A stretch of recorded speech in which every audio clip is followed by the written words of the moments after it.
Aman a été tué. C'est à Mardoché qui voulait détruire qu'on a donné tous ses biens. Je déclare au nom de Jésus, tous ceux qui veulent te détruire et qui sont allés trouver des féticheurs, qui sont allés verser des cautions spirituelles, qui sont allés faire des dépôts afin de t'anéantir, je déclare au nom de Jésus, non seulement ils échouent, mais parce qu'ils se sont levés contre toi, que Dieu transfère les richesses chez toi. Ça veut dire quoi? Celui qui a décidé de se lever contre toi, c'est qu'il a décidé de te donner ses biens. Cette année, je déclare au nom de Jésus, par les faveurs d'en haut et par la faveur d'en bas, aucune malédiction ne marchera dans ta vie. Aucune malédiction ne marchera contre toi. Aucun sort ne marchera contre toi.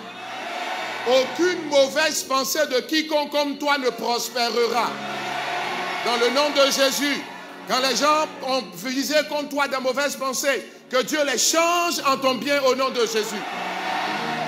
La Bible m'enseigne que lorsque Néhémie s'est levé pour exécuter le projet divin qui était la reconstruction de la muraille, ce projet-là venait de Dieu. Comme toi aussi cette année, tu auras ton projet. Parce que Néhémie s'est levé pour faire accomplir un projet qui venait de Dieu.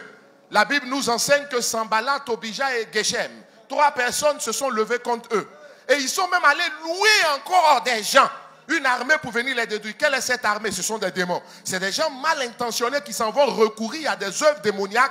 Et la Bible nous dit qu'ils ont même payé des prophètes, dont un certain Shemaya et puis une prophétesse Noadia, pour que ceux-ci prophétisent le malheur puis saccagent les plans de Dieu. La Bible dit qu'ils étaient remplis de rage, n'est-ce pas, Sanballat, Tobija et Geshem, contre Néhémie. Mais la Bible dit que plus ils s'énervaient et plus ils complotaient pour que les projets s'arrêtent, ils mettaient en place tout un ensemble de distractions pour que le peuple de Dieu, tu ne sois pas focalisé sur tes projets. Je prophétise cette année au nom de Jésus. Toute forme de distraction que le diable essaiera de mettre sur ton chemin pour te détourner des projets et des plans initiaux du Seigneur, cela échoue au nom de Jésus. Tout moyen qu'il utilise pour faire diversion dans ta vie, au lieu de te concentrer, il te distrait avec tout un ensemble de choses.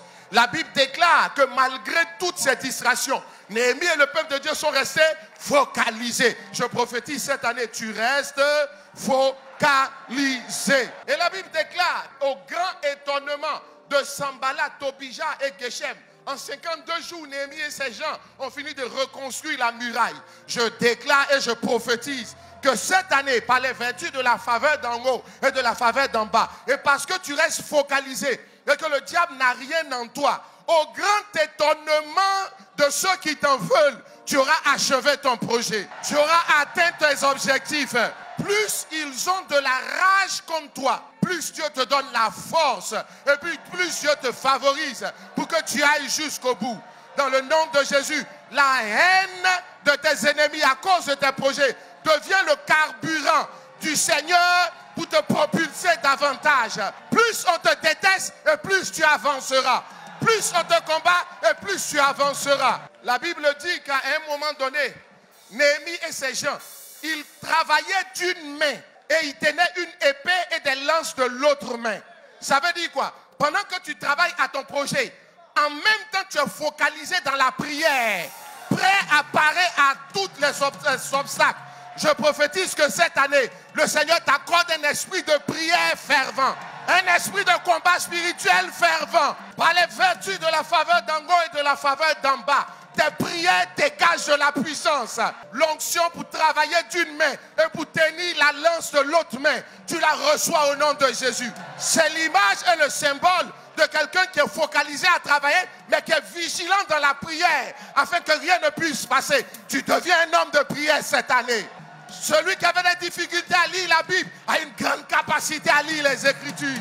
Tu fuis le péché, tu résistes au péché. Ta résistance au péché augmente cette année au nom de Jésus. Quelles que soient les stratégies du diable, quels que soient les plans savamment concoctés par l'ennemi, il échouera parce que tu tiendras ferme. Le péché frappera à ta porte et toi tu ne lui ouvriras pas au nom de Jésus. Ce à quoi tu as toujours cédé, cette année tu ne céderas pas à cela au nom de Jésus. Le péché qui t'a toujours fatigué, cette année tu résisteras au nom de Jésus. Tu ne céderas pas au nom de Jésus. En Esther au chapitre 5, à partir du verset 1, la Bible dit le 3e jour, Esther mit ses vêtements royaux et se présenta dans la cour intérieure de la maison du roi, devant la maison du roi. Le roi était assis sur un trône royal dans la maison royale en face de l'entrée de la maison. Le roi vit la reine Esther debout dans la cour. Elle trouva grâce à ses yeux.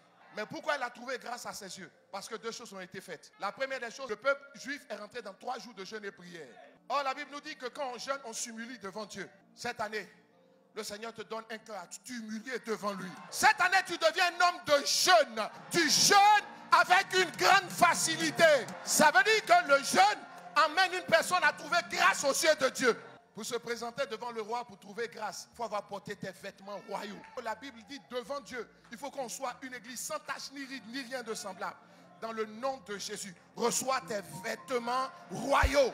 La Bible dit que Israël a établi désormais une fête, la fête du Purim. Dans leur langue, pour signifiait sort.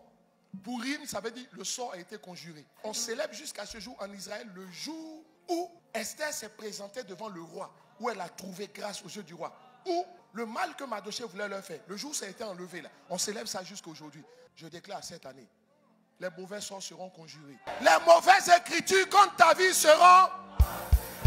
Esther chapitre 9, versets 24 à 25.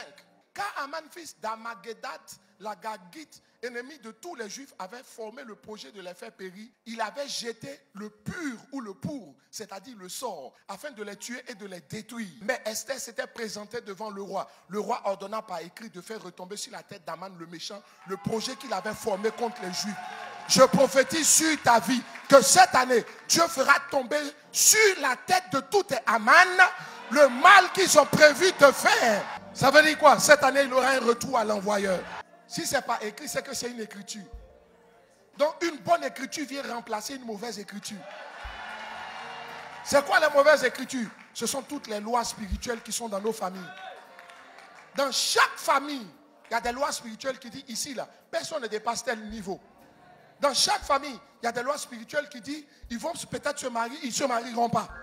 Dans chaque famille, il y a des lois spirituelles qui disent même s'ils travaillent, qu'ils ont l'argent, qu'ils ne jouissent jamais du fruit de leur travail. L'Esprit m'a dit, tu ne prendras pas chaque élément. Mais il faut que tu déclares ceci, que toutes les mauvaises écritures sont désormais abrogées. Je prophétise sur ta vie, toutes les mauvaises écritures en cette année de la double faveur qui existent dans ta famille sont abrogées. Je suis venu dire à quelqu'un, cette année Dieu te rendra puissant. 2 Chroniques chapitre 27, verset 6. Jotham devient puissant parce qu'il a fermé ses voies devant l'Éternel son Dieu. Mais je prophétise cette année, par les vertus de la faveur d'en haut et par les vertus de la faveur d'en bas, tu deviens puissant.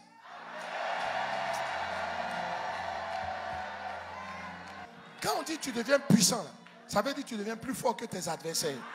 Quand on dit tu deviens puissant, ça veut dire que tu deviens plus fort que tes concurrents. Si tu es devenu plus forte que tes concurrents, ton commerce va marcher plus que pour elle. Vous vendez le même produit, mais pour toi, on va plus marcher que elle. Vous deux au marché, vous tressez. Vous deux au marché, vous maquillez. Vous offrez le même service. Mais quand on dit tu deviens puissant, ça veut dire que tu deviens plus fort que ceux qui font la même chose que toi. Ça veut dire que si quelqu'un lutte la même chose avec toi, que ce soit un poste, on va regarder, puis c'est à toi on va donner. Quand on dit quelqu'un est devenu puissant, ça veut dire que son influence a augmenté. Cette année, tu deviens plus influent. Quand on dit que tu deviens puissant, ça veut dire que tu deviens plus résistant. 1 Chronique chapitre 21, verset 1 à 2. Satan se leva contre Israël. Il excita David à faire le dénombrement d'Israël. Et David dit à Joab et au chef du peuple, allez, faites le dénombrement. On dit Satan excita. Quand on dit tu deviens puissant, ça veut dire toute forme de tentation. Ça dit que partout où il te fait passer, tu résistes. 2 Chroniques chapitre 9 verset 1. On dit la reine de Saba a pris la renommée de Salomon. Quand on dit cette année tu deviens puissant, ça veut dire que tu auras un nom. Dieu te donne nom cette année.